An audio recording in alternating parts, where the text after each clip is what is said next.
through the 80s and early 90s, the percentage of Asian American students at schools like Northwestern steadily increased. And at the same time, they began to notice that there were things about a university like Northwestern that really excluded them.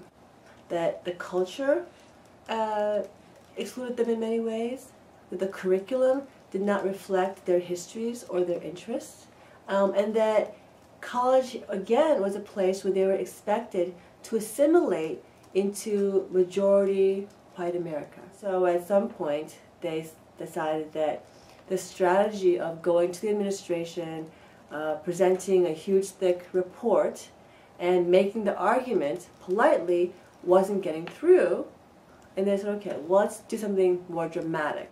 They had a hunger strike at the Rock. They painted the Rock, they had their demands, and it was, people remember it now as being primarily an Asian American Student Association thing. The AAAB did this, and it's true, they did do that, but they didn't do it alone, right? So FMO was involved, Latino students were involved, the Rainbow Coalition was involved, and they were all in support. When they had marches and rallies at the Rock, all of those people came together, so it was really a coalition of student groups at the university who were all in support of AAAB and their, proposal for the Asian American Studies program. It got a lot of coverage, and in the end, the strike ended without a real satisfactory resolution. The university did not promise to have classes and hire professors and create a program. It promised to have a curricular committee look into it.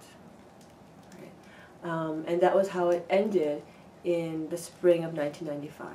In the mid-90s, Asian Americans and other organizations established hunger strikes and different protests to demand for a Asian American Studies program. And my biggest takeaway from this is that change is slow. The hunger strikes happened in 94, 95, and there wasn't an Asian American Studies program established until 2000 with 1 in 5 students of Asian descent. It seemed kind of inappropriate for the administration to take so long. But for as far as I can tell, that coalition was actually quite put together and fairly cohesive.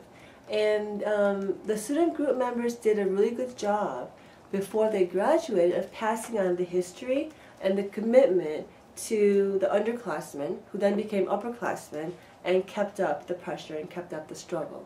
Right? And that really lasted for a good long time, until 2001, 2002, around there.